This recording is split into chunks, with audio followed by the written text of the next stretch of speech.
que vai contemplar esse tópico aqui, ó, transformações da matéria, atomística parte 1, atomística parte 2 e a atomística parte 3, que é o que a gente vai fazer hoje, tá? Encerrar hoje. Então seriam esses 4 tópicos aqui, né? Começa aqui e vem até o último dia, que é o hoje, tá? Então a avaliação da semana que vem vai contemplar esses 4 tópicos. Beleza? Todos os tópicos aqui, ó. Tem slide da aula, gravação da aula, slide, gravação e slide da aula, tá bom? Hoje a gente encerra o conteúdo da avaliação e do bimestre, consequentemente, tá? Então, como a gente não tem calendário, dias, né? O que importa vai ser o conteúdo que vai sendo encerrado, a gente vai encerrando os bimestres. Então, hoje a gente está encerrando aí 25% do ano, né, semana que vem. 25% do ano. Seria o primeiro bimestre. Ainda, né? Ainda primeiro bimestre. E aí a gente vai começar o segundo bimestre. Tudo bem? Perguntas aí? Eba, né? Que bom. Encerrado o primeiro bimestre, né, caso alguém fique de recuperação, a recuperação será dada quando a gente retornar nas aulas presenciais. Ou seja, a recuperação vai ser na sala de aula, para aqueles que ficaram de recuperação, obviamente. Então, cuidado aí para ficar de recuperação, porque primeiro que vai acumular muita coisa. Segundo, é que vai passar um tempo aí, né, até fazer a recuperação. A gente não sabe quando vai voltar. Se a gente voltar daqui 3, 4 meses, vocês vão fazer a recuperação do conteúdo desse bimestre, tá?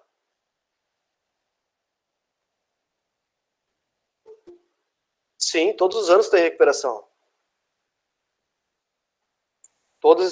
Na verdade, recuperação bimestral, né? Não existe recuperação anual. O que existe são as recuperações bimestrais. A cada bimestre a gente faz uma recuperação. No meu caso, eu vou deixar a recuperação de cada bimestre para fazer uma provinha quando a gente voltar no presencial. E a gente não sabe quando vai ser isso, tá? Provavelmente agosto, setembro, né? Antes de 31 de julho não vai ser. Certo? Alguma pergunta aí? Pra gente começar? Pode começar, professor. Então vamos lá. Então vamos começar a preparar, complementar para a prova da semana que vem. Só um minutinho aqui, rapidinho. Só ver um negócio aqui.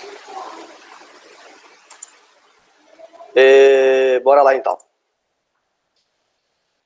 Na semana passada, a gente falou, né, sobre o modelo atômico, né, que é um modelo muito importante, que é o modelo de Bohr, né? E nesse modelo, né, a grande sacada, né, de Bohr foi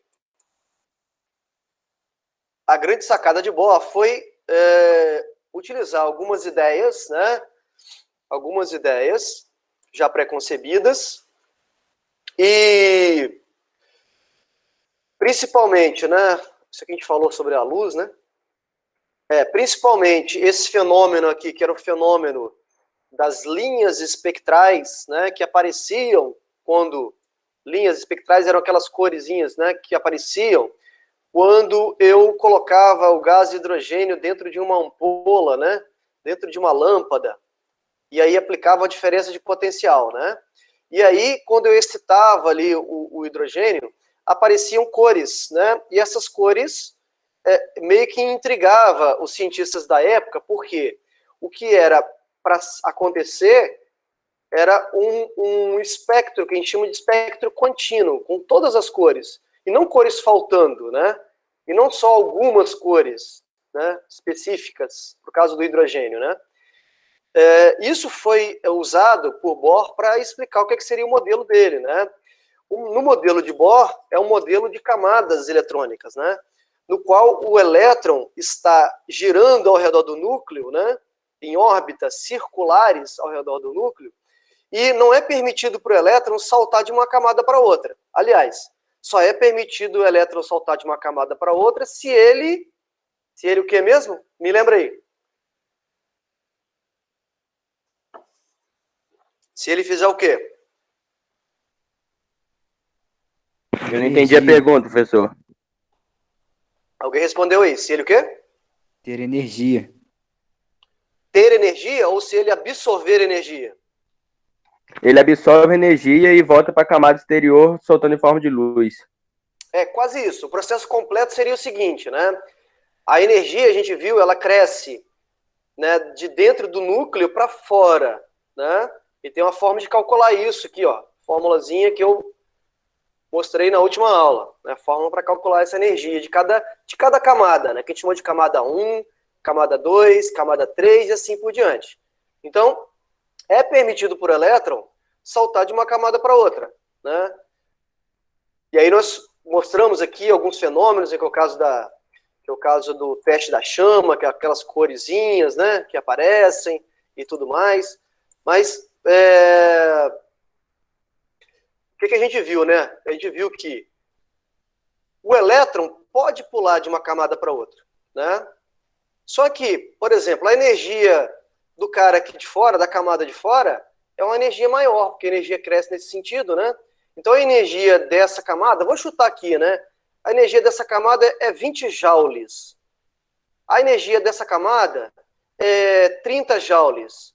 A energia dessa camada é 100 joules. Né?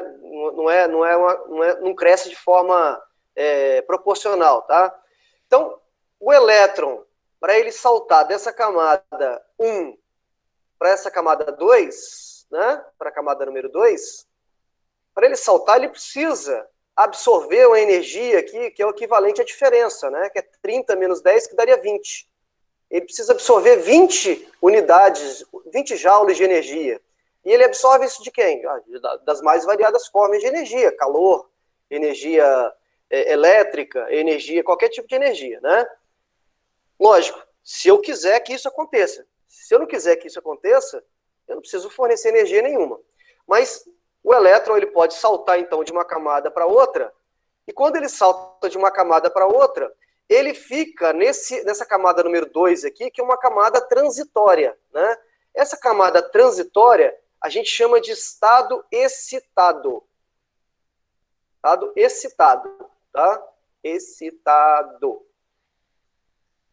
E aí, professor? Bom, fala. Por que ele passa pela essa camada transitória? Porque ele absorveu a energia, né? Porque eu forneci energia para esse elétron. Se eu fornecer energia para esse elétron suficiente para ele pular da camada 1 para 2, e qual é a energia suficiente para pular da 1 para 2? Eu coloquei hipoteticamente aqui 20 joules. E para pular da 1 para 3, por exemplo, quanto que ele precisa, né? De 1 para 3, ó. Pô, caramba, apaguei tudo, né? De 1 para 3, ele precisa, ó, a camada 1 tem 10 joules de energia, a camada 3 tem 100 joules de energia. Então a diferença entre eles aqui, as camadas, é de 90. Então para ele pular da 1 para 3, ele precisa absorver a diferença aqui, que é 90. Né? E ele absorve como? Alguém vai lá e dá energia para esse elétron. Né? Alguma forma de energia é dada ao elétron. E aí ele fica nesse estado aqui, que eu chamei de estado transitório, que eu chamei de estado excitado, né? Qual é a tendência desse elétron? A tendência desse elétron é ele retornar ao estado de origem, né? E quando ele retorna ao estado de origem, ele entrega, ele devolve a energia que ele precisou absorver para saltar, porque ele volta para uma camada de 10 de novo, né? Que é uma camada de menor energia, né? Se ele tem 100 aqui e volta para uma camada de 10, ele tem que liberar o excedente. O excedente é quanto? Exatamente o que ele absorveu, 90, né? E ele libera, né, esse 90 na forma de quê? Na forma de radiação eletromagnética, que aqui na química a gente chama isso de fótons. Fótons, ok? Os fótons. Geralmente, fótons aí na forma de luz, visível, né? Pode ser na forma de luz visível, pode ser em outras formas, né? Vai depender de quê? Vai depender da quantidade de energia que é liberada, porque a gente sabe que a energia, de acordo com a equação de Planck, a energia é igual a H vezes C sobre lambda, né? Então, quanto maior a energia, menor vai ser o comprimento de onda, que é o lambda aqui, ó, que é a letrinha grega chamada lambda. E o inverso, quanto menor a energia, maior vai ser o comprimento de onda. Então, dependendo da energia que ele libera aqui nesse salto quântico, né, que ele dá, diferente vai ser o comprimento de onda, que vai ser o lambda, né? E aí o lambda pode ser o quê? Esse comprimento de onda pode ser na região do visível, que é aquele que os nossos olhos enxergam, mas pode ser em outros comprimentos de onda que nossos olhos não enxergam, né? Lembra aqui, ó. Ó, aqui atrás eu falei que tem vários tipos de ondas, né? Raio-X, raio gama, micro-ondas, onda de rádio. Onda de rádio o nosso olho não enxerga, por exemplo, né? Micro-ondas, a radiação do micro-ondas, nosso olho não enxerga. Nosso olho enxerga só uma pequena parte que é chamado de visível. Tem do ultravioleta, né? Tem o infravermelho, né? Então, a onda que vai ser, né, emitida, né, o comprimento de onda que vai ser emitido, depende da transição eletrônica, né? Depende da transição eletrônica aqui, ó, dado por essa equação. Certo? Então, isso aqui foi a grande sacada de Bohr, né? Por quê? Porque através dessa ideia, ele conseguiu provar... Um minutinho que tem gente querendo entrar aqui.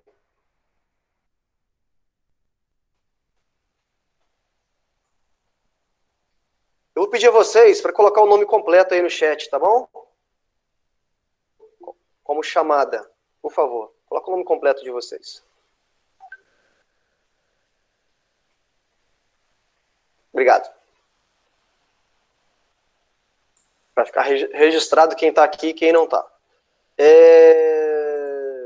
Joia. Aí, bom, qual a grande sacada de Bohr, né? A grande sacada de Bohr foi exatamente essa, né? Através das ideias que ele teve, né? Deixa eu apagar isso aqui que eu tinha feito na aula passada. Ele conseguiu provar por que aquelas linhas apareciam, né? Por que aquelas linhas coloridas apareciam quando o hidrogênio era excitado, né? Quando o hidrogênio, os elétrons do hidrogênio eram excitados, né? Porque tem várias possibilidades para o hidrogênio ser excitado, né? De uma camada para outra, de uma camada mais interna para uma mais externa, né? E tudo mais. E aí, quando o elétron retornava, ele retornava emitindo luz. Nesse caso aqui, ó, em 4 cores diferentes: roxo, azul, verde e vermelho. Cada um aqui, ó, no seu valor de comprimento de onda, ó. Comprimento de onda aqui em nanômetros, tá? Tudo bem? Então, ó, roxo, azul, verde e vermelho, né? E por que não apareciam outras cores, né? Não apareciam outras cores porque a energia dessas camadas é uma energia que a gente chama energia quantizada. Por isso que a gente usa o termo física quântica, né? A energia ela é quantizada. Essa transição eletrônica de uma camada para outra tem um valor muito fixo, um valor conhecido, né? E esses valores conhecidos são dados aqui por esses comprimentos de onda, né?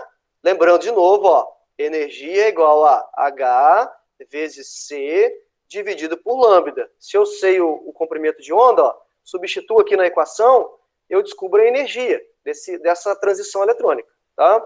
C aqui é a velocidade da luz, né? Que vale 3 vezes 10 a 8. E esse H aqui é uma constante chamada constante de Planck, em homenagem lá ao Max Planck, que foi o pai, considerado o pai da física quântica, né? Max Planck. Bom, isso foi na semana passada. Agora eu quero retomar o bate-papo nosso com outra vertente, né? Eu quero retomar o nosso bate-papo. Esse aqui foi um vídeo que eu mostrei sobre o teste da chama. Não vou repetir. Falei que esse fenômeno da excitação e liberação de luz, né, a gente encontra no nosso dia a dia, por exemplo, nas lâmpadas, né, nas lâmpadas de poste aí, de rua, né, iluminação pública, tem vapor de sódio. No fogo de artifício também, né, eles colocam metais ali que liberam, dão cores diferentes, né? Por aí vai. Bom, o que eu quero fazer com vocês hoje é o seguinte. Tem algumas regrinhas que eu quero abordar com vocês. Primeiro, no átomo, o átomo ele é composto, então, segundo Bohr, por camadas eletrônicas, né? Camadas eletrônicas. Camada 1, camada 2, camada 3, camada 4, camada 5 e assim por diante. Ok? Essa camada aqui, a camada 1, que a gente chama ela de camada K, maiúsculo. Essa aqui é a camada 2, que a gente chama de camada M. KM, é só seguir o alfabeto. Ó. Camada 3 é a camada N. O é a camada 4. Camada 5. P. E assim por diante. Tá? Cada camada dessas suporta uma quantidade máxima de elétrons. O máximo de elétrons que cada camada suporta é igual a 2n ao quadrado. Sendo que esse n aqui é o número da camada. Então, por exemplo, quantos elétrons a primeira camada aqui de Bohr suporta? Suporta 2, ó, camada número 1, se o n é igual a 1, ó, vai ficar 2, 1 ao quadrado, que vai dar 2. Né? 2 vezes 1 ao quadrado, que vai dar 2. E n igual a 2, quanto que vai dar? 2, 2 ao quadrado, 4, 4 vezes 2, 8 elétrons. E por aí vai. Eu consigo, então, calcular quantos elétrons tem em cada camada dessa, tá? Cada camada dessa suporta uma quantidade máxima de elétrons, tá? Bom, além disso, entre uma camada e outra, né, na ideia de Bohr ainda, a gente vai discutir isso mais à frente, na ideia de Bohr existem o que chama de subníveis, ou subcamadas, né? Subníveis, que são o subnível S, subníveis de energia, subníveis. S, P, D e F. Então, entre uma camada e outra, tem o que a gente chama de subníveis, ou subcamadas. Seria uma divisão entre uma camada e outra, tá? S, P, D e F.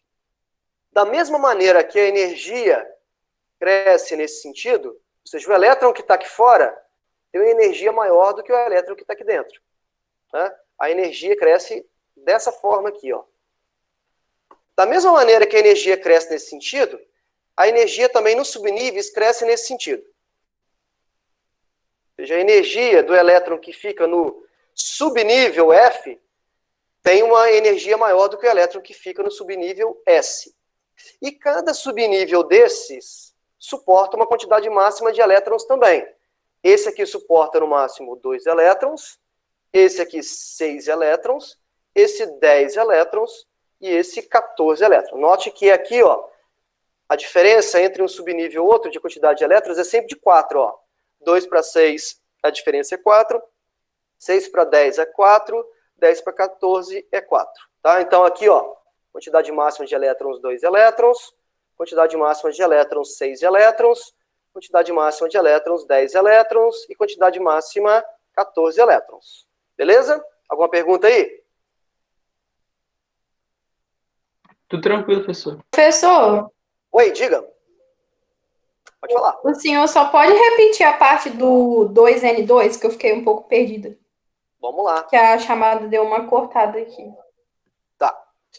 Esse 2N2 aqui, ó, é uma forma que a gente tem, uma formulazinha, para a gente calcular o número de elétrons em cada camada dessa. Em cada camada dessa. Então, se eu quero descobrir quantos elétrons tem na quinta camada, por exemplo, o que eu faço? Substituo esse N por 5. Então, ficaria 5 ao quadrado, que dá 25, vezes 2, que vai dar 50, né? 25 vezes 2, 50. Então, você consegue, substituindo aqui, ó, o N seria número de camadas, tá? Número da camada. É o número da camada, tá? Então, você substitui aqui o número 2, número 3 aqui, no N, você vai descobrir quantos elétrons no máximo suporta cada camada. Então, eu fiz aqui, ó, a primeira camada suporta no máximo 2 elétrons. Aqui, ó, 2 elétrons. Aqui, na camada 2, são 8 elétrons. Na camada 3, seria 3 ao quadrado, que é 9 vezes 2, que vai dar 18. E assim por diante. Eu conseguiria calcular quantos elétrons tem em cada camadinha, tá bom? Entendeu aí? Entendi, obrigada. De nada. Bom, para isso, então, pessoal, nós vamos usar essas ideias aqui para construir um diagrama, né, para construir uma forma de distribuir os elétrons de qualquer átomo que eu queira. Por exemplo, eu quero distribuir a quantidade de elétrons que o carbono tem, ou que o sódio tem, ou que o cloro tem.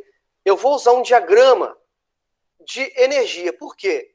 Porque os elétrons, a gente começa a distribuir os elétrons a partir da camada que tem menor energia para a camada que tem maior energia. Então, a gente começa da camada 1 em direção à camada 2, e assim por diante. Então, a gente vai... Vamos supor que um determinado átomo tenha 50 elétrons, né? Quantos elétrons vai ter em cada camada? E como é que eu faço essa distribuição em camadas e em subníveis de energia, né? Em níveis e subníveis, né? As duas coisas. Para isso, a gente vai montar aqui um diagraminha. Talvez alguns de vocês já conheçam, né? Como é que seria esse diagrama? O diagrama não precisa decorar. Eu queria que vocês prestassem atenção, porque a gente consegue montar esse diagrama, né? Sem precisar decorar. Como é que seria o diagrama? Olha, vou fazer o seguinte, ó. Eu vou colocar aqui as camadas como números, né? Camada aqui N igual a 1, N igual a 2, N igual a 3. Estou colocando muito pertinho aqui, deixa eu afastar um pouquinho. N 1, N igual a 2, N igual a 3, N igual a 4, N igual a 5, N igual a 6, N igual a 7, e assim por diante. Continuo, posso continuar infinitamente aqui. Lembrando que, ó, N aqui, esse N igual a 1 é a camada K, camada L, camada M, camada N, camada O, P, Q, tudo bem? Bom, vamos lá então. Quantos elétrons cabem na primeira camada? Pela nossa continha aqui, ó, a primeira camada cabe 1 ao quadrado, que vai dar 1 vezes 2, 2 elétrons, né? 2 elétrons. E qual subnível que vai ter, né? Quais subníveis vão constituir essa primeira camada? Ó, como suporta só 2 elétrons, S. eu tenho que usar aqui o S, né, ó, que tem 2 elétrons. Então a gente representa assim, ó, 1s2. 1s2. Quantos elétrons suporta a camada número 2? Né? 2 ao quadrado. 6. Não. 6 não. Ó, 2 ao quadrado vai dar 4. 4 vezes 2 vai dar 8 elétrons. Né? 8 elétrons. Certamente. 8 elétrons no total. Ó, então eu vou colocar em níveis de energia, subníveis. 2s2. Aí, como eu tenho que colocar 8 elétrons, vou representar o 2. Qual o próximo aqui, ó? 2p6. Total, 2 com mais 6, 8 elétrons. Estão acompanhando aí? Sim. Camada número 3, suporta quantos elétrons? 3 ao quadrado vai dar 9, vezes 2, 18, né? 18 elétrons. 18 elétrons ficaria, colocando em ordem de energia aqui, ó. Primeiro o S, depois o P, depois o D, depois o F. 3s2, 3p6, 8, né? Próximo seria 3d10, né? D10, ó. Total, 18 elétrons. E vou fazendo, vou continuando, ó. 4, quanto que os elétrons que cabem na camada 4? 4 ao quadrado, usando a formuletazinha aqui, ó. 4 ao quadrado dá 16, vezes 2, 32. Então, 32 ficaria 4s2, 4p6, 4d10, tá dando 18. Próximo, 4f, ó, f14. Total vai dar 32. 2 com mais 6, 8, com mais 10, 18. 18 com 14, 32 elétrons. Beleza? Continuando. Quantos elétrons suporta a camada número 5? Número 5 ficaria 5 ao quadrado, que vai dar 25 vezes 2. 25 vezes 2, 50 elétrons. Então vamos lá, 50 elétrons. 5s2, 5p6, 5d10, 5f14, até agora 32. Para dar 50, falta quantos? Ó, lembra, ó. 14 com mais 4, ó. Sempre mais 4 aqui, ó. Eu não falei do outro, né, que viria adiante, né? Mas eu poderia colocar depois do F, colocar um G.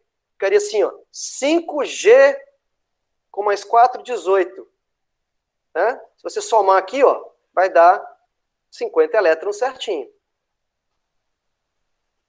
32 até aqui, até o F14, com mais 18, 32 mais 18, 50, tá? No segundo grau, a gente não usa, né? Na verdade, a gente não tem necessidade de usar, em qualquer situação, a gente não tem necessidade de usar esse subnível 5G aqui, tá? Mas ele é previsto, teoricamente. Ele tá previsto aqui, tá? Eu vou explicar por que a gente não usa ele. Na camada 6, quanto que ficaria? Camada 6 ficaria, usando a fórmula 2n ao quadrado, aqui seria 6, 6 vezes 6 é 36, né? 6 vezes 6, 36, vezes 2, 72 elétrons. 6s2, 6p6, 6d10, 6f14, 6g18, tá dando, até aqui tá dando, que a gente fez aqui, vezes 50, né? Eu falei que tem que dar quanto? 62, né? 72. Teria que vir aqui, ó, o 6H22. Né? Só você somar mais 4 elétrons, total aqui vai dar 72 elétrons. Eu não vou escrever isso aqui para não confundir vocês, tá? Depois eu vou apagar também esse 6G, esse 5G ali em cima ali. E a camada 7? A camada 7 suporta quantos elétrons? 7 vezes 7 é 49. 49 vezes 2 vai dar 96. Né? Eu teria que fazer a mesma coisa. 7s2, 7p6, 7d10, 7f14, 7 blá blá blá, até dar o total de elétrons que eu preciso. Tudo bem? Alguma dúvida aí? Nenhuma, professor. Ótimo, que bom. Agora, por que a gente usa esse diagrama, né? Porque tem duas coisas aqui acontecendo, Distribuição eletrônica por subnível. Isso, porque a energia cresce à medida que eu vou aumentando o número de camadas. Então a energia cresce aqui, ó, nesse sentido, para baixo aqui, ó, para baixo. Nossa, não consigo fazer linha reta aqui. Não, então a energia cresce aqui nesse sentido, para baixo, certo? Aumenta nesse sentido. E a energia também, ela aumenta nos próprios subníveis, né? Aumenta assim, ó, nesse sentido. De forma que a energia aqui é como se fosse uma diagonal, né? Cresce para baixo e da esquerda para a direita, né? Cresce para baixo e da esquerda para a direita. Então a energia, ela começa assim, ó. O subnível que tem menor energia é o 1s2. Depois vem quem? Ó, depois é o próximo. 2s2. Depois vem quem? 2p6. 3s2. 3p6. 4s2. 3d10. 4p6. 5s2. E vai embora, ó. Vai embora. Aí volta aqui no F. Vai embora. Vem aqui e termina no 7S2. Aí continuaria lá em cima, ó. 7F14, e até o G18 aqui, ó. E aí continuaria, tá? Sempre nessa diagonal. O que eu quero dizer com isso, né? Por exemplo, o elétron que está... Vamos chutar aqui, ó. O elétron que está no 4D10 aqui, ó, tem uma energia, aqui, ó, para baixo. Energia maior. E aqui em cima, energia menor.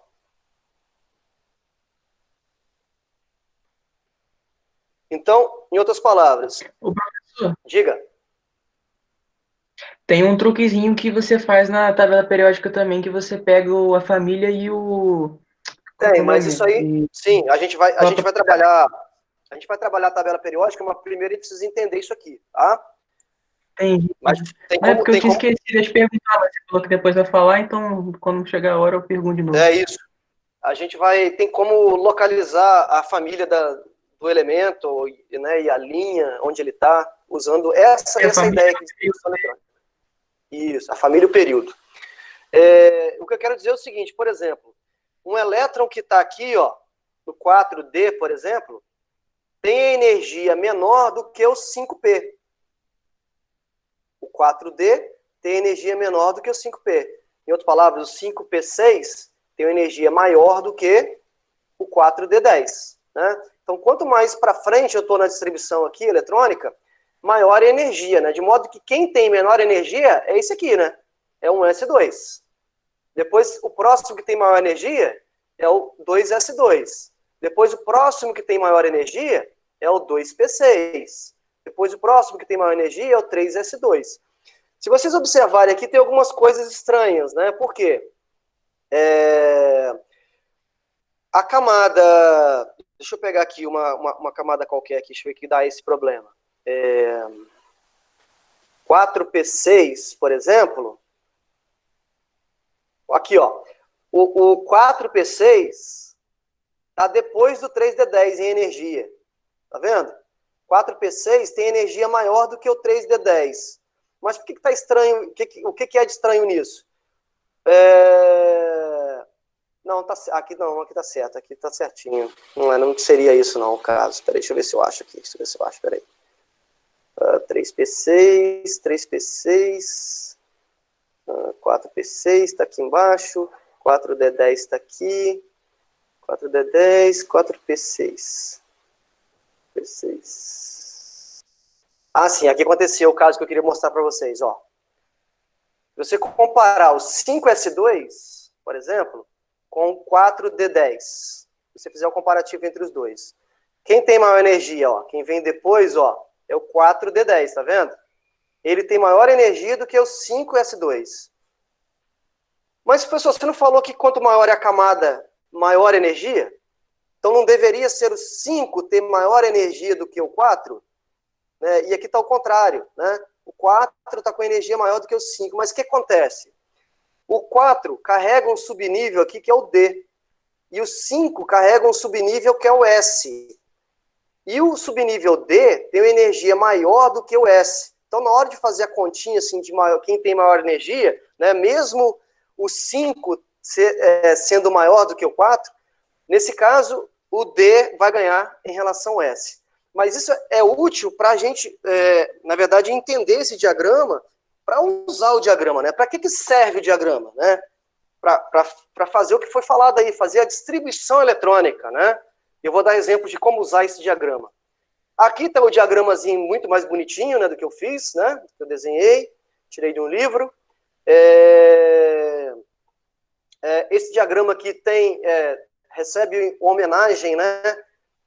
A gente chama de diagrama de Pauling, em homenagem a um químico dos Estados Unidos chamado Linus Pauling. Linus Pauling. Esse carinha aí, ó, esse velhinho aí que já morreu em 1900, acho que foi 1995, 99, alguma coisa assim que ele morreu. Ele ganhou o Nobel da Química e o Nobel da Paz. Ele ganhou 2 prêmios Nobel, tá? Química e da Paz. E, em homenagem a ele, esse diagrama foi chamado diagrama de Linus Pauling, ou diagrama de Pauling, né? E como que a gente usa isso, né? Vamos lá, eu vou dar um exemplo agora, muita atenção, para quem não viu isso ainda, né? Para quem acha que é novo isso. Como é que a gente usa esse diagrama, né? Então, por exemplo, vamos supor que eu tenho aqui, ó, o sódio. Aí eu vou lá na tabela periódica, ou enfim, eu dou aqui o número atômico do sódio, 11. Nós vimos na última aula que número atômico, né, significa o quê? Número de prótons. Se ele tem 11 prótons, ele tem que ter 11 elétrons, né? Quantidade de carga positiva tem que ser igual à quantidade de carga negativa. O nosso desafio aqui é realizar a distribuição eletrônica desses 11 elétrons, né? Como é que esses 11 elétrons se distribuem nos níveis e subníveis? Então, vamos lá. Vamos começar. Qual que eu distribuo primeiro? Começa aqui com um S, né? Ó, um S2, né? São 2 elétrons que suporta na primeira camada. Depois, vem quem? 2S2. Cada 11. Depois, sobe aqui, ó. 2P6. Depois, 3S2. Mas, professor, será que não deu 11 já não? Vamos ver? 2 com mais 2, 4. Com mais 6, 10. Tá dando o quê? 12, não é isso? Então, o que a gente tem que fazer? Tem que tirar esse 2 aqui, apagar e escrever 1. Total, 11 elétrons. Isso aqui a gente chama de distribuição eletrônica. Em níveis e subníveis, tá bom? Distribuição eletrônica de níveis e subníveis. Quantas camadas o sódio tem, né? O sódio tem, ó, uma camada, número 1 que aparece aqui na frente, 2 camadas, o 2 que aparece, 3 camadas, tá? Então, o sódio tem a camada K, a camada L e a camada M. Tudo bem aí? Alguma dúvida? Alguma dúvida? Tranquilo? Muito fácil, professor. Muito fácil, né? Então, vou começar a complicar, então, está fácil.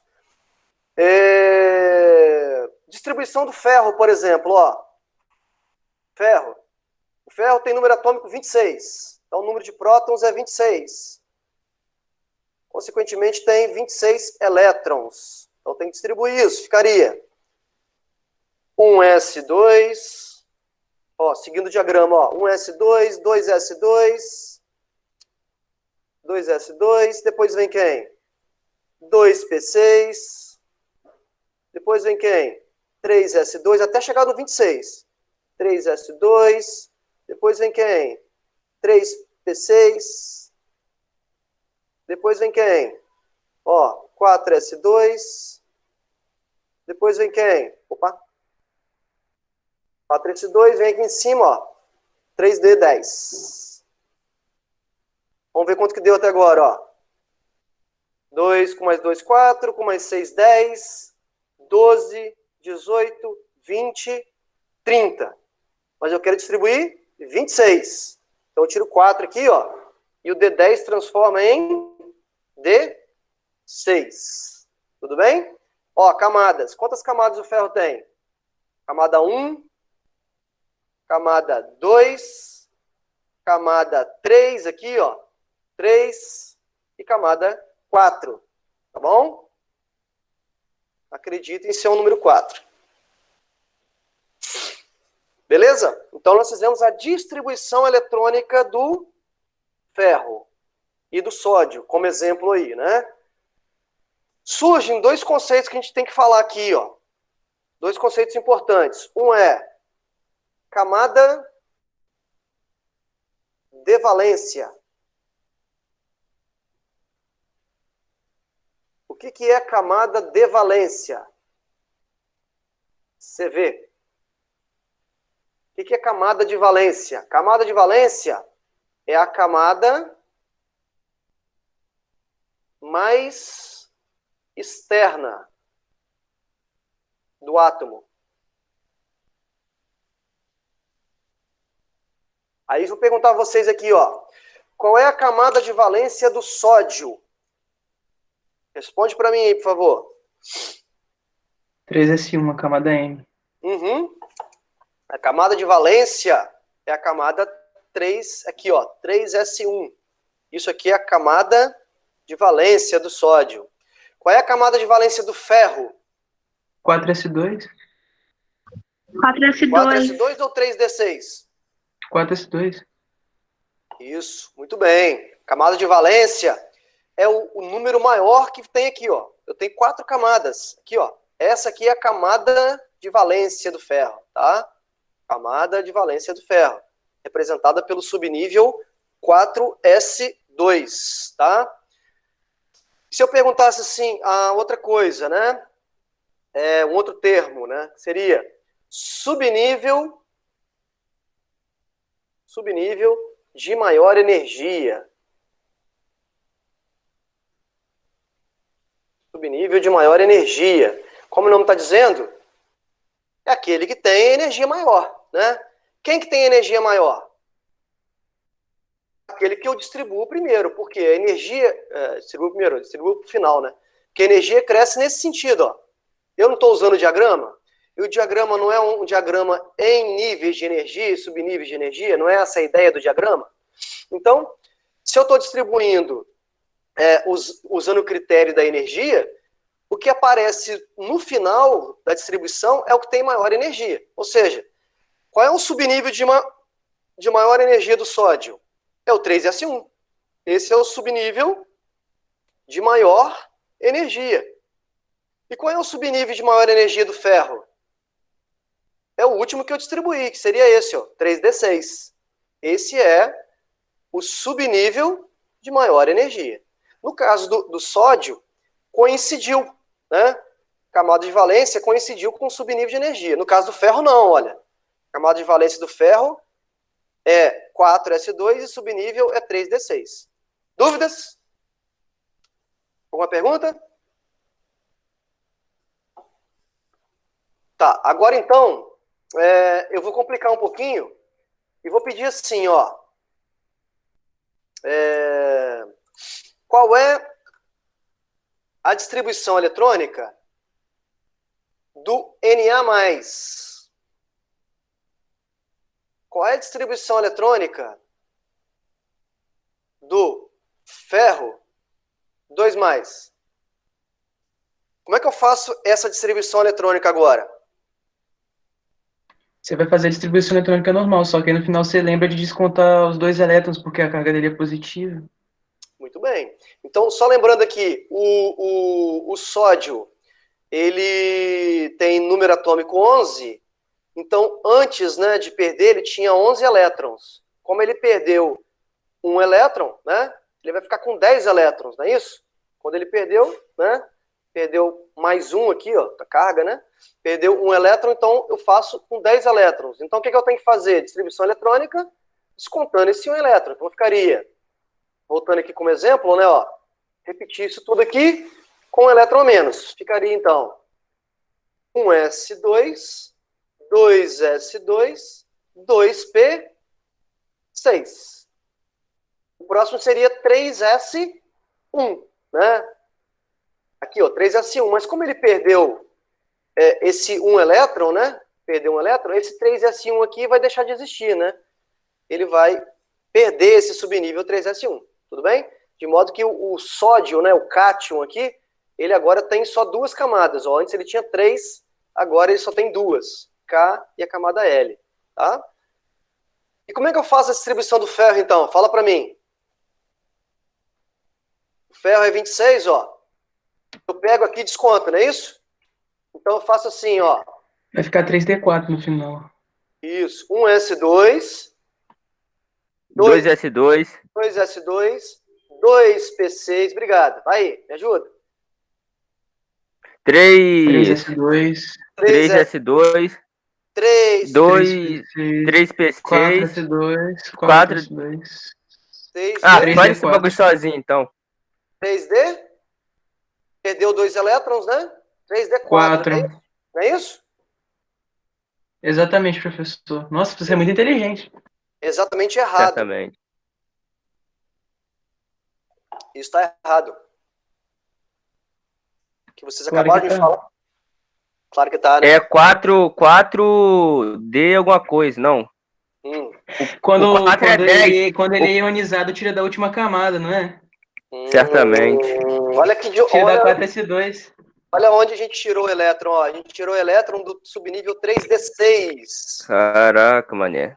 É pra tirar do S4, 4S, né? Isso. Essa aqui é a última camada. O elétron sai da Eu sabia última... que você fazia essa pegadinha, no Caraca. passado o professor fez a mesma. Caraca. E você caiu na mesma pegadinha. Claro que não, eu fui na sua, pô. Ah, tá bom. Então aqui, ó, continua o que seria aqui, ó, 4S2 e aqui 3D6, né, como estava antes. O que vai acontecer, né? Essa camada aqui que vai perder os 2 elétrons, né? Então isso aqui vai deixar de existir, ó. E vai continuar tendo 3D6. Beleza? Então, não é para pegar aqui a quantidade de elétrons, não é um erro muito comum isso. Pegar aqui a quantidade de elétrons. Ah, tem 26 elétrons, subtraio aqui 2, tem 24 elétrons e meto a distribuição eletrônica. Vou fazendo. Vai dar errado, né? Vai dar errado. O que eu tenho que fazer? Eu tenho que fazer a distribuição do átomo sem perder ou sem ganhar elétron, primeiro. Olhar a camada de valência.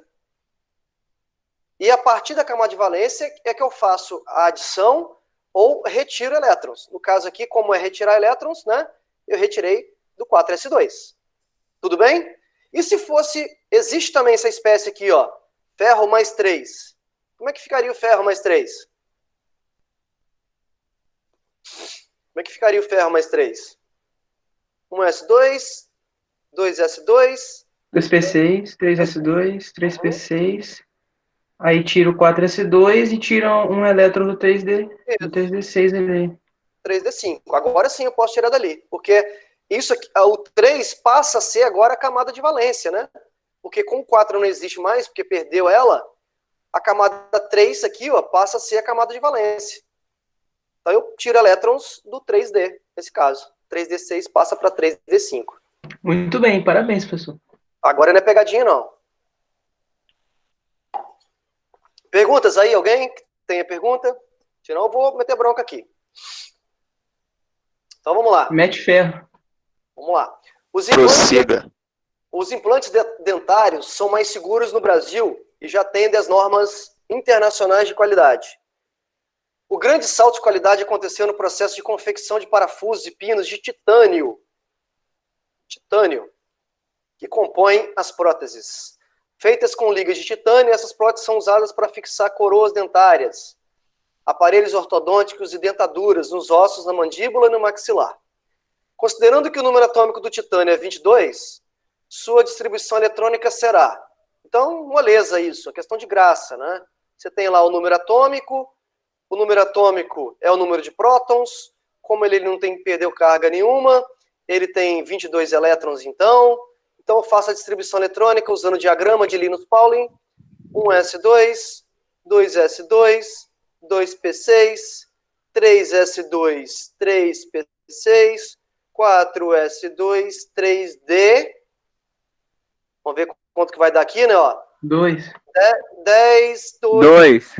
3d2. A única que tem é 3d2, professor. Já é intenção de graça. De graça, moleza. Nível fundamental da química aqui, né? Ensino fundamental. A configuração eletrônica do bromo é 1s2, 2s2, 2p6, 3s2, 3p6, 4s2, 3d10, 4p5. A sua camada mais externa tem quantos elétrons? 5. 7. Opa! É 7. É 5. 5 ou 7? 7. 7. 7. Quem que é o animal que falou 5? 7, né? Porque aqui, olha aqui a camada de valência, ó. A camada de valência é a última camada que tem o Caraca, eu não tinha visto aquele 4 ali, não. 4s2, esse é o grande problema, né? Querer de cara marcar, né? Então, cuidado com isso. Então, total aqui, ó, 2 com mais 5, total 7 elétrons, né? A camada de valência dele tem 7 elétrons. Qual a distribuição eletrônica em subníveis do cálcio? Número atômico 20, né? Então, vamos lá. Cálcio, número atômico 20, distribuição eletrônica. Só que ele quer o cálcio 2+, né? Cálcio 2+. Vamos fazer o cálcio com 20 elétrons primeiro, para depois a gente fazer a retirada de elétrons. Então, ficaria 1s2, 2s2, 2p6, 3s2, 3p6, 4s2. Acho que é isso, né? Acho que deu 20, né? Pessoal, eu estou usando aqui o diagrama, tá? Para quem está viajando na maionese aí, nunca viu isso, eu estou usando aqui a sequência de energia, tá? A energia aumenta nesse sentido.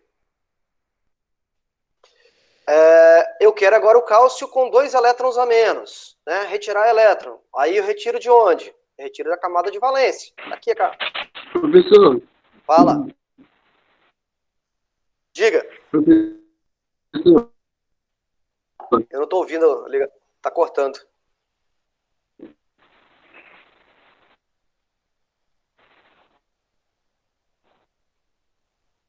Escreve no chat para mim e alguém dita aí. Fazendo favor. Entre o 3S2 e 2P6, qual que é o subnível maior? Entre qual subnível você falou?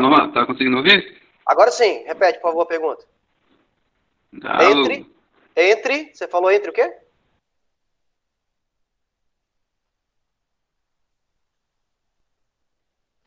Ô, João, escreve no chat, mano. Melhor Entre escrever.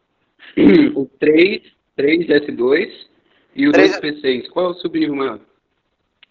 De maior Qual energia? seria? De maior energia é o 3s2 aqui, ó. 3s2, ó, a energia cresce nesse sentido. Então, esse aqui, o 3s2, tem energia maior do que o 2p6. O diagrama serve exatamente para isso, para a gente verificar quem tem maior energia, né? Então, quem tem menor energia aqui na distribuição é o 1s2. E quem tem o maior é o 4s2, que também é a camada de valência, né? E aí eu tenho que retirar 2 elétrons, e ao retirar 2 elétrons, eu retiro da camada de valência. Então, retiro exatamente essa camada aqui, ó, os 2 elétrons dele. Vai embora. Fica essa distribuição eletrônica, tá? 1s2, 2s2, 2p6, 3s2, 3p6. Alternativa, letra C de casa. Tudo bem?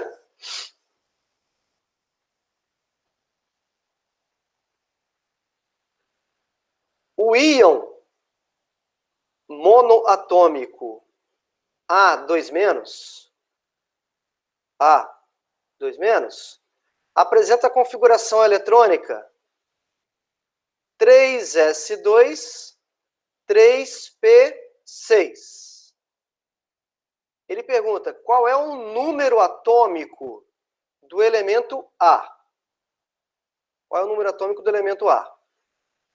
Então, aqui é uma questão de lógica, né? Um exercício de lógica.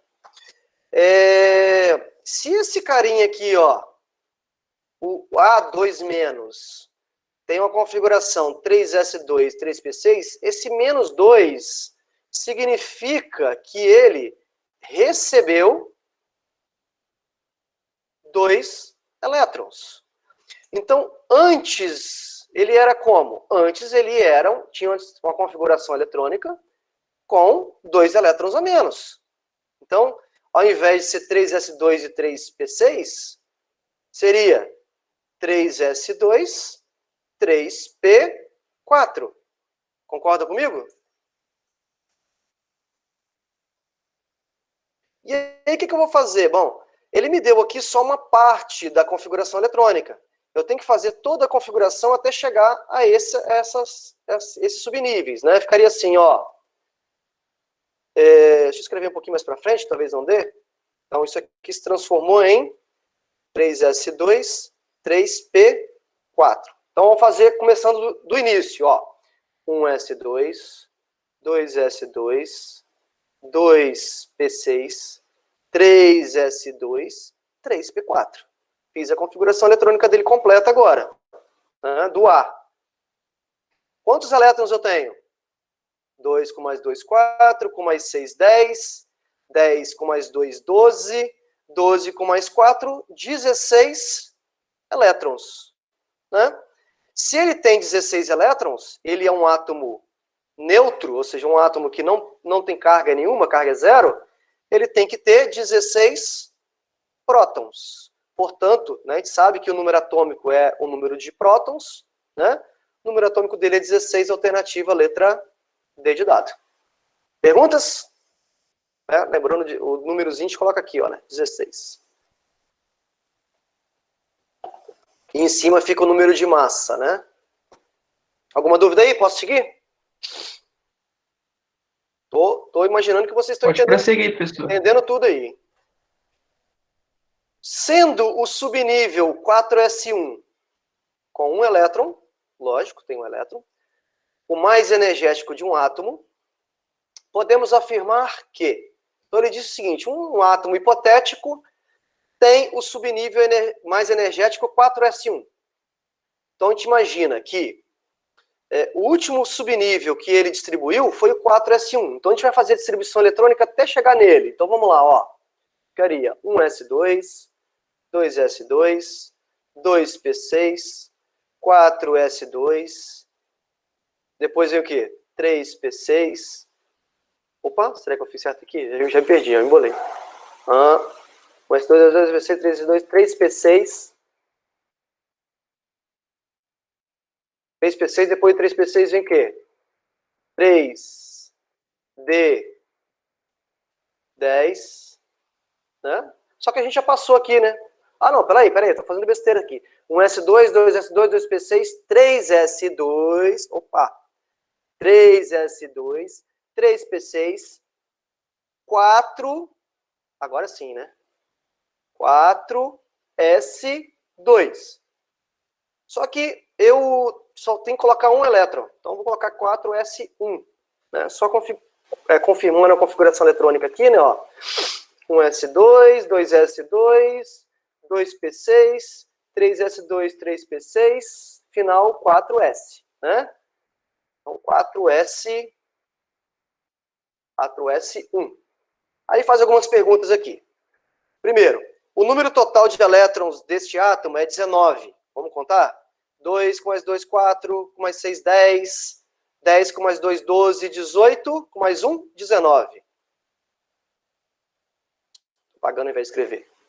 19, tá certinho. Verdadeiro. Este átomo apresenta 4 camadas eletrônicas. Camada 1, camada 2, camada 3, camada 4. Correto? Verdadeiro? Sua configuração eletrônica é 1s2, 2s2, 2p6, 3s2, 3p6. Opa, 3d10? Não existe, né? Está errado. Aqui está falso. Então, está correto, estão corretos 1 e 2, letra D de dado. Beleza? Show de bola. Bom, alguma dúvida em relação à distribuição eletrônica? Eu vou considerar isso como resolvido. Tá? Obviamente, a gente vai usar isso aqui em vários momentos da química. A gente vai usar isso quando falar de tabela periódica. A gente vai falar disso quando falar de ligações químicas. Tá? Então, se tiverem alguma dúvida, falem agora o cálice para sempre. Certamente. Tá ouvindo a voz melhor agora? Ou tá mais ou menos ainda? Tô te ouvindo agora. Nossa, a minha internet estava caindo toda hora, estava conseguindo entender quase nada. Professor, no final, vamos supor que o final termina com 4s2. Aí se for uma substância mais positiva, que perdeu 2, aí vai tirar do 4 ao invés do 3, não é? Porque Isso. o 4 é a camada de valência maior. Perfeito, isso aí. Ok. É porque estava cortando, estava conseguindo entender mais ou menos. Tá. O elétron sempre entra ou sai, né? Ou seja, o elétron, quando um átomo perde elétrons, ele se transforma num cátion. Quando ele ganha, ele se transforma num ânion. Esse negócio de ganhar ou perder elétron, ele só vai entrar ou sair na camada de valência, e nunca nas camadas mais internas, né? O que a gente imagina? Um átomo, os elétrons são dispostos em camadas, a gente tem que adicionar ou retirar elétrons da última camada, né? Não de camadas mais internas. Certamente. Não é? Por óbvio, o elétron tem que sair aqui da casca do átomo, né? Vamos dizer assim. Verdade, professor. Seria a camada de valência. Certamente. Bom, lá atrás, na aula da semana passada, a gente falou o seguinte, começou falando sobre a natureza da luz, né? No início do século XVII, né? Ainda bastante tempo atrás, havia uma confusão, né? Na verdade, havia uma disputa, né? Ideológica e intelectual, no qual não sabia qual era a natureza da luz, se luz era uma onda ou se luz era uma partícula, né? E aí, nessa época, né, esse holandês chamado Huygens, né, ele descobre, na verdade, através dos experimentos, né, de ondulatória, fica confirmado lá no século XVII que a luz é uma onda eletromagnética. Essa discussão vai ser retomada aqui, novamente, porque toda hora abre um vídeo. Isso vai ser retomado novamente, essa discussão, em 1905, por um cara, né, que vocês conhecem muito bem, chamado Einstein, Albert Einstein. Existia um experimento chamado efeito fotoelétrico. E esse experimento, eu não vou entrar em detalhes, porque é da física moderna, só vou falar de curiosidades desse efeito. Vocês provavelmente vão ver isso em física moderna. Esse efeito é um efeito muito antigo, porém sem explicação, né? E Einstein veio para explicar esse fenômeno.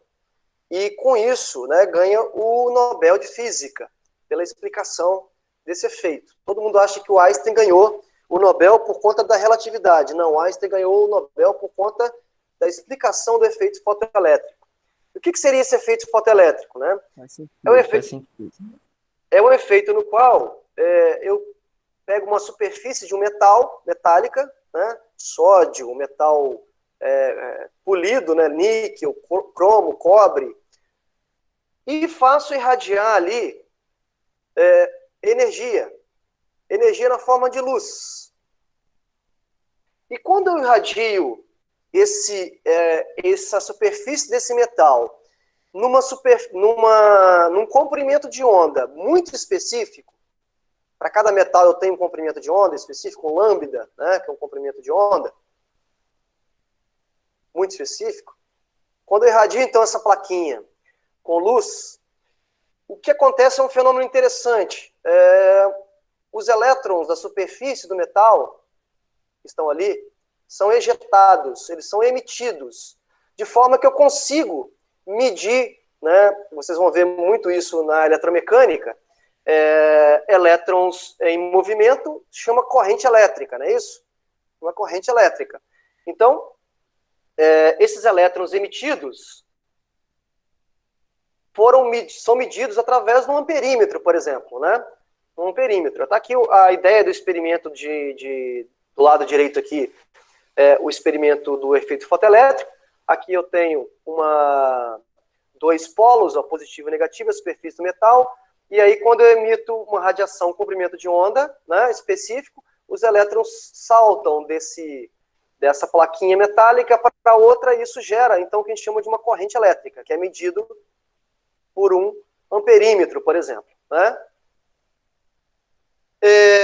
Einstein explica isso, esse fenômeno muito com base nas ideias de Planck, dos pacotes de energia, né?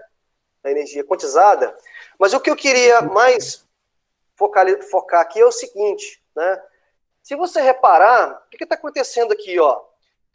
Eu tenho luz incidindo numa superfície e arrancando uma partícula. Arrancando uma partícula. Como é que é possível luz arrancar uma partícula, né? Como é que luz é possível arrancar uma partícula? A ideia que surgiu a partir desse momento, da explicação do efeito fotoelétrico, é que a luz, na verdade, ela não é só uma onda. Porque se a luz está arrancando uma partícula, essa luz deve se comportar também com algo que tenha vamos dizer assim, certo comportamento de partícula também, né? Como é que algo pode se chocar no elétron e arrancar esse elétron como se fosse lá uma bola de sinuca, né? Como se fosse um choque de uma bola de sinuca, e isso se comportar como onda somente. Não. Luz também é uma partícula. Surge, então, o conceito da dualidade partícula-onda. Eu não sei se vocês já ouviram esse termo, né? Então, o que é dualidade? Dualidade, esse du aqui significa de dois, né? Ou seja, a luz tem comportamento duplo. Ora, ela se comporta como onda, ora, ela se comporta como partícula, tá? Ora, se comporta como partícula. Por quê? Porque ela está aqui arrancando elétrons no efeito fotoelétrico, tá? Esse fenômeno foi comprovado, né, essa natureza de partícula da luz foi comprovada por um outro efeito, se vocês quiserem depois procurar, efeito Compton. Esse cara também ganhou o Nobel por isso, né? No efeito Compton, ele acaba confirmando as ideias de Einstein de que luz é também uma partícula, tá bom? Alguma dúvida? Vamos trazer isso para o campo da química agora. Nenhuma dúvida, professor. Que bom. Nenhuma. Isso aqui não é tão fácil de entender, mas que bom que vocês entenderam. Foi tudo compreendido perfeitamente. Se a luz é uma onda e uma partícula, a luz é uma onda e uma partícula, né? Pode ser as duas coisas. Então, a partir de agora, pessoal, acreditem, luz não é só onda, luz também é partícula, tá? É partícula de fótons, que a gente chama.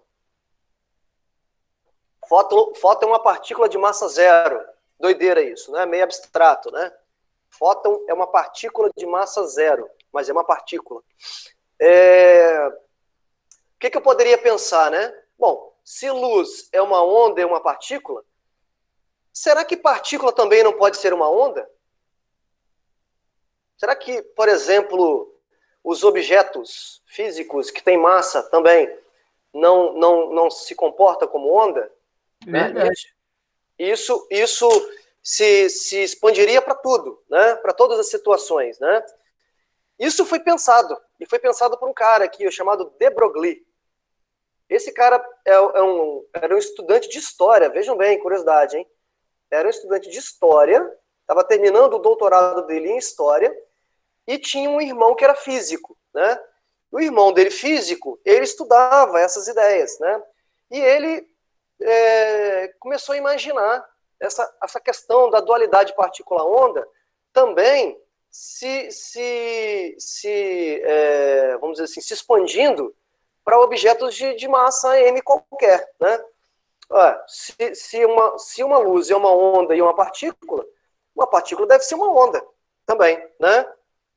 Aí ele uniu duas equações conhecidas. Uma que a gente acabou de falar, E igual a H vezes a frequência, e E igual a mc ao quadrado, né?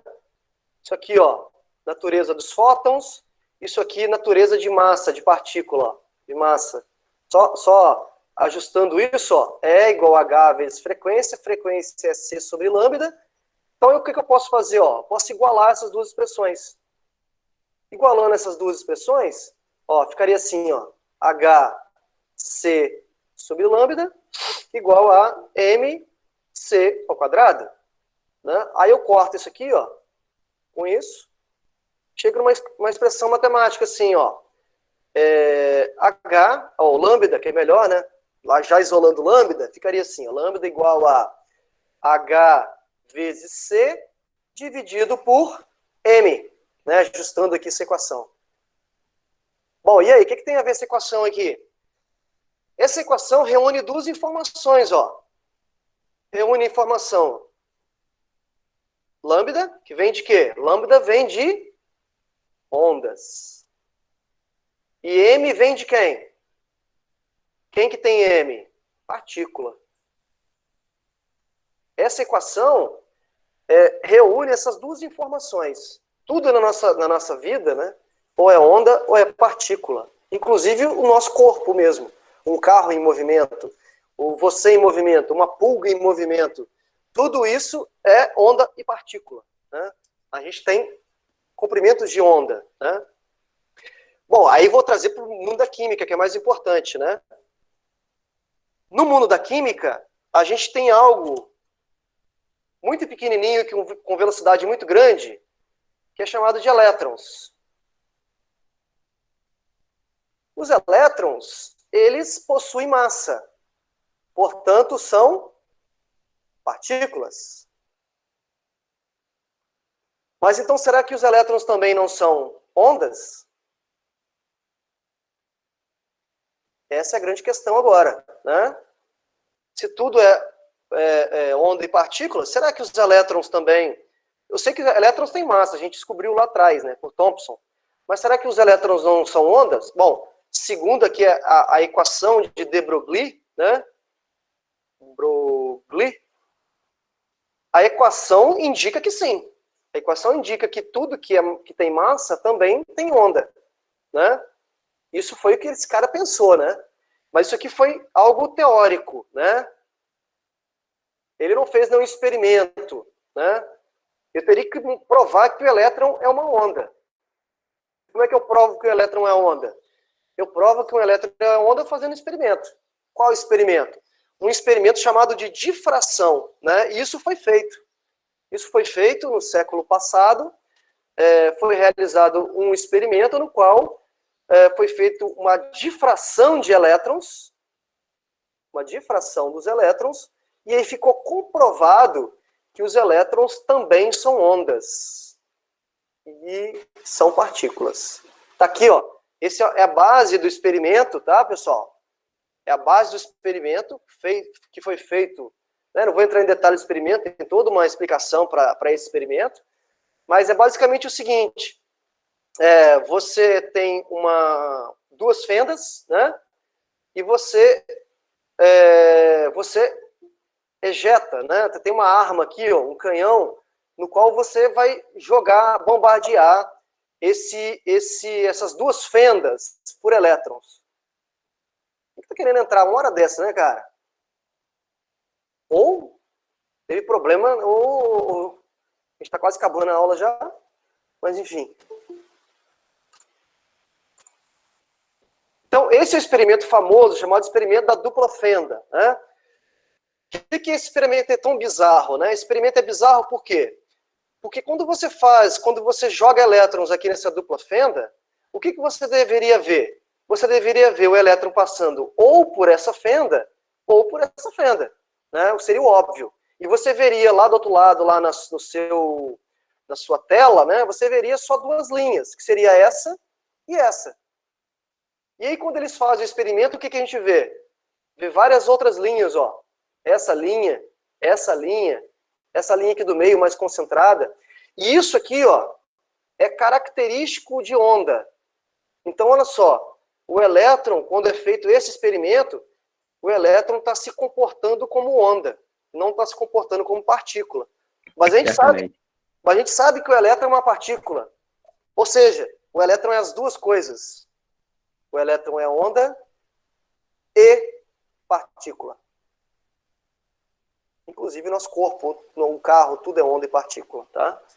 Só que não dá para fazer um experimento desse aqui com a gente. Não dá para fazer um experimento desse com o carro. Mas deu para fazer um experimento com o elétron, tá? O elétron é uma onda e partícula. Nunca se esqueça disso. Dualidade,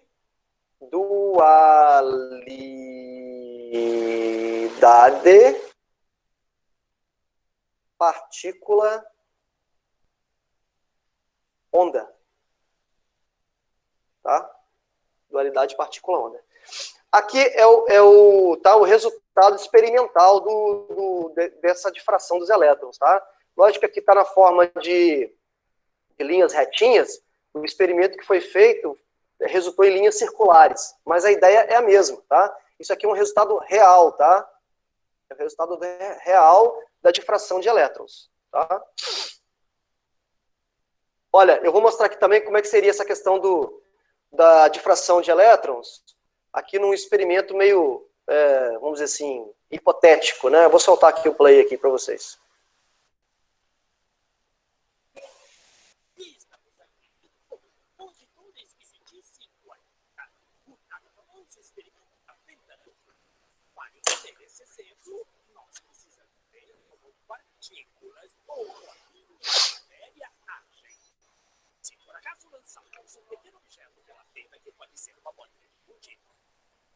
Podemos ver um modelo na parede, pois as bolinhas passaram pela venda. Agora, se colocarmos uma segunda ponta, nós esperamos ver uma segunda tira duplicada à direita. Agora, vamos ver as ondas. As ondas batiam na ponta e irradiavam, batendo na parede, mas com maior intensidade diretamente na linha da tira. A linha iluminada, na parede de trás, mostra essa intensidade. É parecida com a linha que as bolinhas de gude, mas, quando adicionamos a segunda onda, acontece uma coisa diferente. Se o topo de uma onda encontra a parte de baixo de outra onda, ela se anula. Agora existe um modelo de interferência na parede de trás. Os lugares onde dois pontos se encontram são os de mais intensidade, as linhas de luz, e onde elas se anulam, não tem nada. Então, quando jogamos coisas, quer dizer matéria, através de duas vendas, temos isso. Duas linhas. E com ondas, nós temos um modelo de interferência com muitas linhas. Por enquanto estamos. Agora, vamos ficar quânticos. É um pedaço bem pequenininho de matéria, uma bolinha de gude. Vamos jogar uma corrente por uma linha. Se comporta igual a bolinha de gude, uma linha só. Então, se lançarmos essas coisas pequenininhas pelas duas ondas, devemos ter, como com as bolinhas, duas linhas. Ok. O modelo de interferência. Nós lançamos elétrons, pedaços bem pequenininhos de matéria. Mas temos um modelo igual ao das ondas, não como das bolinhas.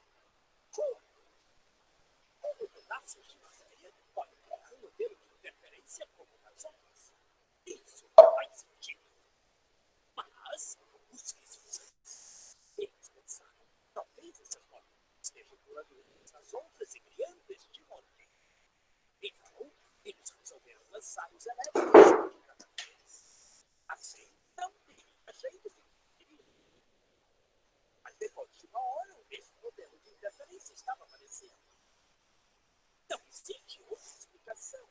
O elétron sozinho sai por uma partícula, se torna uma onda de potenciais, passa pelas duas fitas e interfere consigo mesma para bater na parede ou mas matematicamente é mais estranho.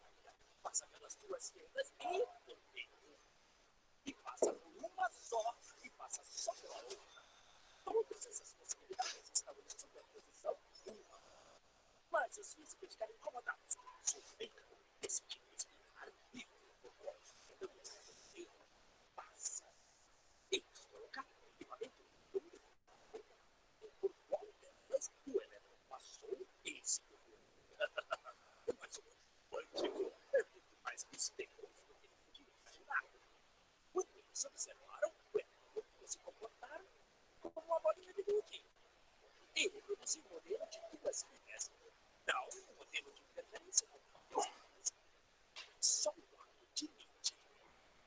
Ou observar o quão venda o elétron passaria mesmo que ele passasse por uma venda não pelas duas. O elétron decidiu agir diferente, já que ele sabia que estava sendo observado. E assim, os físicos encontraram essa terra estranha e misteriosa dos eventos planetários.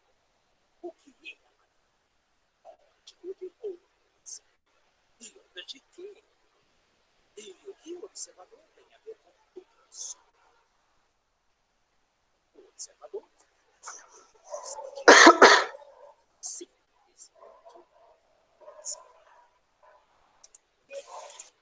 Bom, é um videozinho assim bem mal feito graficamente, mas é bem ilustrativo, né? E o que ele está querendo mostrar... Opa! O que ele está querendo mostrar no final aí, no final do vídeo, dando sequência ao nosso bate-papo, é o seguinte. Se eu colocar um elétron dentro de uma sala de aula, por exemplo, né? Se eu colocar um elétron dentro de uma sala e ficar do lado de fora dessa sala e fechar essa porta e apagar a luz, né? O que eu quero dizer é o seguinte, que dentro desse caixote, que é a sala de aula, lá dentro, eu tenho elétron, mas eu não sei onde esse elétron está. Não sei onde ele está. Aí eu quero descobrir onde ele está. Para descobrir onde ele está, o que eu preciso fazer? Eu preciso abrir a porta e acender a luz, porque está escuro, né? Mas quando eu acendo a luz, o que acontece? O elétron sai da sala e vai para uma outra posição, diferente da sala. Ou seja, o simples fato de eu tentar medir, fazer a medida da posição do elétron e da velocidade do elétron é impossível, né? É impossível. De modo que eu sei onde está o elétron, eu sei a região onde está o elétron, mas eu não sei qual é a posição certa, se está no cantinho da sala, se está no chão, se está perto, enfim, eu não sei onde está esse elétron, né? Com certeza. Isso gerou na ciência uma ideia desse físico aqui, austríaco, chamado Heisenberg, chamado princípio da incerteza de Heisenberg. Isso foi lá em 1927. Esse físico aqui, disse o seguinte, né, exatamente o que eu estou dizendo, que é impossível medir, né, é impossível localizar com precisão a velocidade e a posição de um elétron, né? É impossível. É a mesma coisa você fazer, por analogia, pegar, vamos supor que você tivesse, hipoteticamente, que você tivesse um ultramicroscópio de modo que você conseguisse enxergar o elétron, né? Você conseguisse enxergar o elétron. Vamos supor que você, para enxergar esse elétron, você vai usar esse microscópio, e obviamente para usar o microscópio, você precisa acender uma lâmpada, né, nesse microscópio para você enxergar, para você ver, porque no escuro você não vê nada. Mas quando você coloca luz, e luz é uma forma de energia, né, e aí quando você liga a luz, a energia é absorvida pelo elétron, o elétron salta de um lugar para outro. Ou seja, impossível, você nunca vai conseguir determinar a posição e a velocidade do elétron. Isso foi determinado matematicamente, eu não vou entrar na questão da matemática, mas foi determinado matematicamente por esse físico chamado Heisenberg, que ele enunciou, né, o princípio da incerteza de Heisenberg. Inclusive, ele brigou muito com Einstein, por quê? Porque o que acontece, né? A partir de agora, o mundo quântico, né, o mundo das partículas pequenas, é um mundo das probabilidades, né? Ou seja, você não sabe exatamente onde o elétron está. O elétron pode estar perto do núcleo do átomo, mas pode estar afastado do núcleo do átomo. A posição certa você nunca vai saber, né? Isso gerou, né, o que a gente chama de mundo das probabilidades. E por que houve uma briga, né? Porque Einstein não acreditava muito nessas ideias de Heisenberg, né? Ele não acreditava que não seria possível, por exemplo, determinar a posição e a velocidade do elétron. E uma das frases célebres de Einstein, não sei se vocês já ouviram, né, é que, para cutucar Heisenberg, né, Einstein soltou assim: Deus não joga dados com o universo, né? E Einstein era muito ligado à religião e tal, e ele dizia que Deus o mundo não poderia ser um mundo de probabilidade, segundo Heisenberg. Mas, na verdade, até hoje, né, ninguém conseguiu derrubar as ideias de Heisenberg, e Einstein foi derrotado nessa batalha aí, né? Realmente, até hoje ninguém conseguiu enxergar o elétron, ninguém conseguiu enxergar o elétron, ninguém conseguiu localizar um elétron, né? Tudo bem? Tudo bem com as curiosidades aí? Show de bola. Beleza, que ótimo. Associado a Heisenberg, um outro físico chamado Schrödinger, né? Isso não tem nada a ver com o modelo atômico, tá? Só uma complementação dos modelos atômicos. Ele descreve matematicamente ele faz a descrição matemática do elétron. E nessa descrição matemática do elétron, ele descreve como se fosse uma equação matemática mesmo, né? O elétron sendo uma equação matemática, né? Usando as ideias de Heisenberg principalmente, né? Quem tiver curiosidade, né, o experimento do gato de Schrödinger, né? Depois pega na internet aí, que vocês vão ver a historinha sobre o gato de Schrödinger, né? O experimento hipotético que ele imaginou. Então, o elétron, né, ao contrário de Bohr, né, que estaria numa camada muito definida, né, tudo bem, isso é muito útil, é mais ou menos certo, tá mais ou menos certo isso, né, Bohr.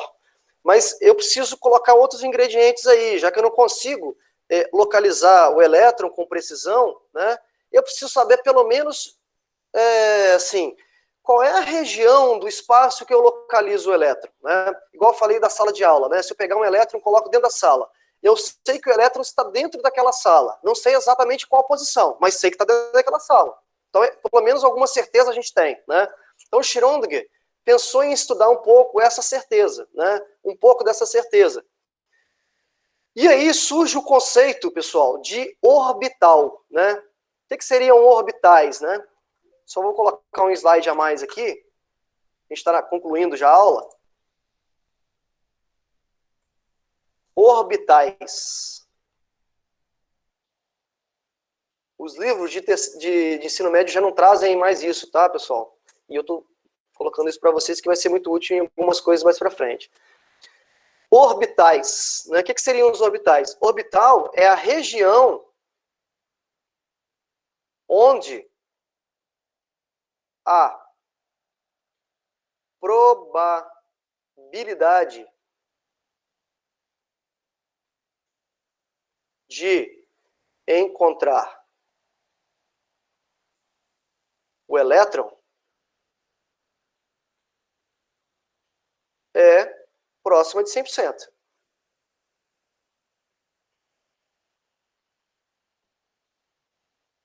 Ou seja, eu não sei onde o elétron está na sala de aula, ali no caixote, mas sei que ele está em alguma posição dentro desse caixote, né? Ou seja, eu tenho 100% de certeza que o elétron está dentro da sala, mas não sei aonde, tá? Isso, na química, a gente chama de orbitais, né? E esses orbitais são todos frutos de cálculos matemáticos, pesados, inclusive. Se alguém aí da sala for um dia fazer... estudar na hora das exatas, né? Física, química, engenharias, né? Engenharia química, principalmente, engenharias, vão estudar isso, né? Com muita profundidade. E aí, esses orbitais seriam regiões espaciais,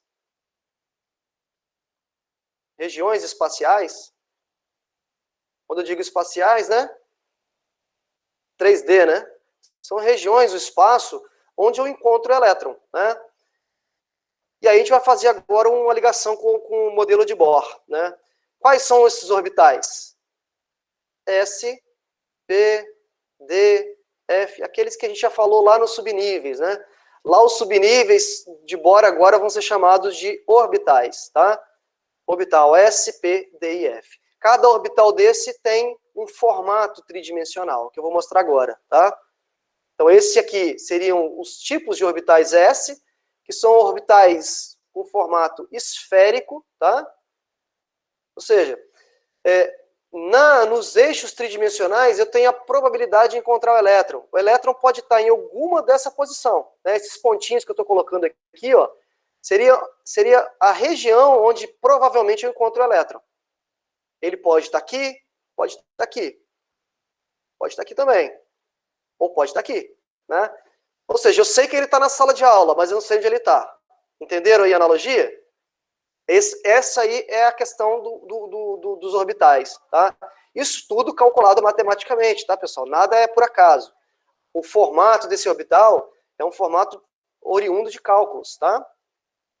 Todos os orbitais S são esféricos, tá?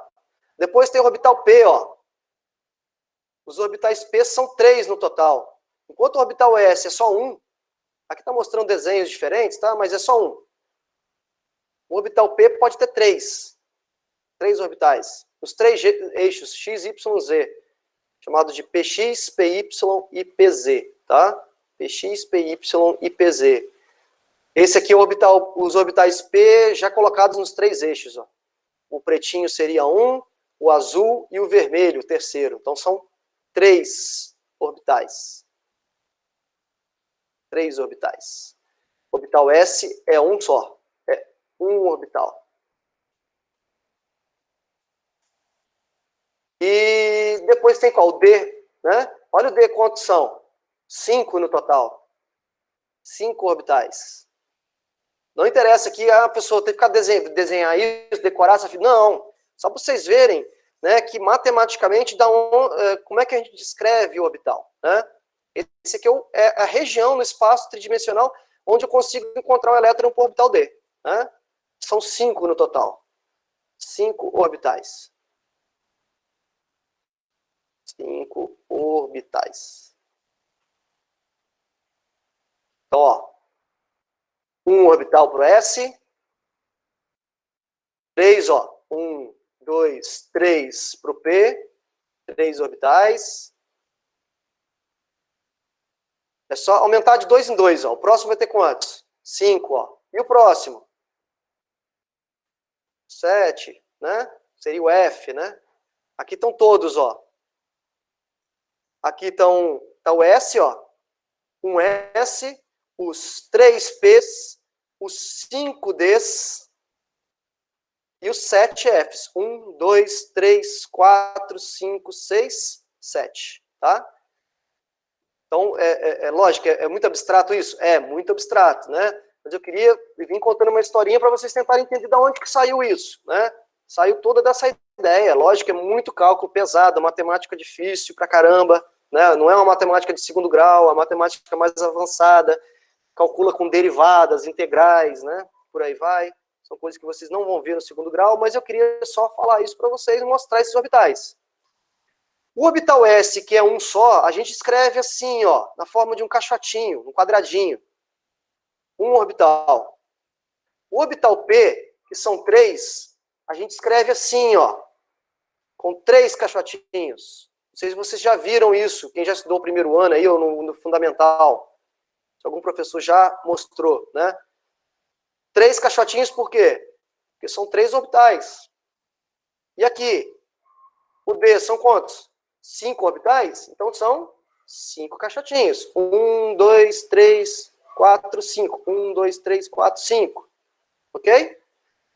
Lembra que eu falei com vocês que cada orbital suporta no máximo a quantidade de elétrons? O orbital S, né, lá o subnível S suporta quantos elétrons? 2, né?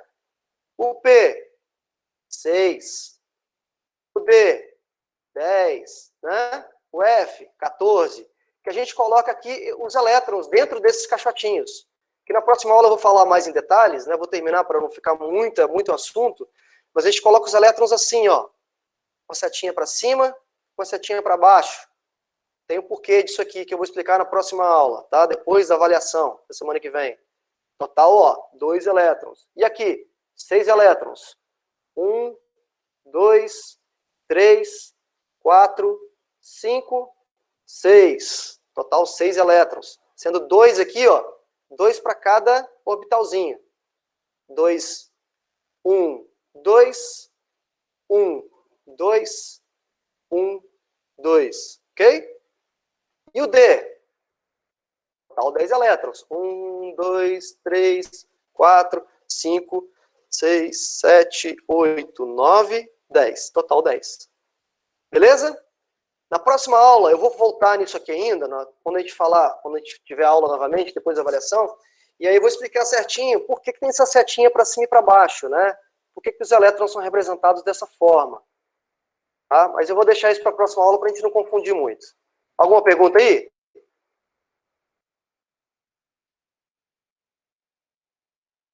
Alguma dúvida? Ô professor, a minha Me diga. pergunta não é necessariamente sobre a matéria, mas é que no início do ano o senhor disse que não usava muito o livro didático da escola. Você passou 2 PDFs para nós. Eu posso basear meus resumos nesses 2 livros que você passou, porque me ajuda muito ter uma coisa escrita, entendeu? Que eu possa Não, ler. lógico. O que eu falei no início do ano é o seguinte, é que o livro que veio pra gente, né, o livro que da escolha que a gente chama, né, que veio para a escola, não era um livro muito bom. Então, aquele livro que veio para a escola físico, não é um livro que eu indicaria para seguir assim no dia a dia. Né? É um livro que você pode ler, tudo bem. Como eu não poderia obrigar ninguém a imprimir PDF, né, de qualquer livro, né, para levar para a escola, eu falei, olha, nós não vamos seguir livro, não. Pelo menos vamos seguir a apostila de exercícios, né, que foi que a gente imprimiu. Só que lá como você disse, Isabela, lá no AVA, eu coloquei 2 PDFs de livros, se eu não me engano, né? O primeiro livro, que é do Ricardo Feltri, é o livro que eu usava lá quando eu comecei a dar aula no IFES, em 2008, né? E é um livro que eu considero muito legal, muito bom. Só que ele não é mais distribuído nas escolas. Ele só tem na versão em PDF, que eu passei para vocês lá. Então, assim, como forma de indicar livro, se eu fosse indicar um livro, eu indicaria o Ricardo Feltri, que está em PDF. É isso. Com certeza, ter um livro é muito importante. Ter um livro é muito importante, nem que seja em PDF. Tá bom? Ok, obrigada, professor. Pode usar sem moderação. Pode usar à vontade, porque é um livro muito bom. Tá aqui no iniciozinho, né? Deixa eu ver aqui, ó. Aqui, ó, livro completo, volume 1 do Ricardo Feltri. É um livro que eu considero muito bom, tá? De muita qualidade. Só que não é o livro que a escola escolheu, né? Então a gente tem que se adequar. Tá bom? Pode baixar e estudar nele. Inclusive, tudo que eu falei aqui tem nesse livro.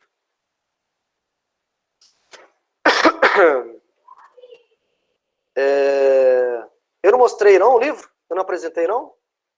Retomar a apresentação? Como assim? Estou compartilhando a tela aqui. Beleza, mais alguma pergunta, pessoal? Eu tenho uma dúvida, professor. Na verdade, eu não. Nós, da sala inteira, nós temos uma dúvida. Por que acontece? A Isabela então, trouxe. Então, a questão 30 é porque a gente ficou muito na dúvida, a gente estava discutindo até hoje mais cedo, e nós não a gente encontrou a questão na internet, só que não sei se quando você colocou aqui ou o que aconteceu, mas ela está incompleta, porque teria a letra A que você teria que calcular a distância, o tamanho da onda, antes de você jogar ela na tabelinha aqui para poder descobrir o tamanho. Antes de começar a aula aqui, eu dei uma olhada na questão, porque a Isabela tinha mandado o zap de manhã, mas eu vi realmente a questão está faltando informações. Não é nem eu coloquei, não, o próprio livro mesmo está errado, né? Então, faz o seguinte, desconsidera essa questão para resolver, tá bom? Realmente está faltando dados. Ok. Façam, ao invés de 5, façam 4. Na verdade, eu vou entregar hoje, né? A lista, né? É isso. Mais alguma pergunta? Acho que não. Show de bola. Depois eu vou colocar essa apresentação lá no PowerPoint da aula de hoje, lá no AVA. Então, só enfatizando, pessoal, a avaliação da semana que vem vai contemplar até a aula de hoje, tá? Até a aula de hoje. Tudo certo? Professor, eu fui acessar o livro aqui, eu não estou conseguindo abrir, não. Eu vou tentar acessar mais tarde, ver se consigo abrir. É um livro que tem aí uns 30 megas, né, de tamanho, né? Então não vai baixar tão rápido, né? Mas tenta aí, se o link tiver corrompido, alguma coisa, vocês me falam que eu tento colocar de novo, tá bom? Ok, vou ir tentando aqui, obrigado. Deve ser minha internet mesmo, tá uma bosta. Pode ser, porque o livro não é pequeno, não. Mais alguma coisa, pessoal? Nossos atendimentos são todos nas segundas-feiras, se eu não me engano, né? Então, fico disponível se alguém quiser na segunda-feira tirar alguma dúvida. Amanhã, segunda vai ter, mesmo sendo feriado? É feriado, segunda? Feriado de quê? Segunda é feriado, sim. Não, mas eu estou disponível aqui, vou estar disponível, sem mas problema. é só em Cachoeiro. Não, assim, como é atendimento, pessoal, não é aula, não tem problema nenhum para mim não, entendeu? Se alguém tiver alguma dúvida, estou à disposição, segunda-feira. Tá? Como não é obrigatório, fica à vontade, tá bom? Professor, a avaliação vai ser quando mesmo? Vai ser quinta-feira, no dia da nossa aula que a gente marcou, né? Todas as quintas, né? Quinta-feira, de 3 até 6. No mesmo modelo da primeira, tá bom? Ok, obrigada. Enfatizando que a gente vai concluir o bimestre com essa avaliação. Estudem, tá? Porque essa avaliação não vai estar muito fácil, não, hein? Porque esse assunto já não é tão molezinha como o primeiro. Valeu?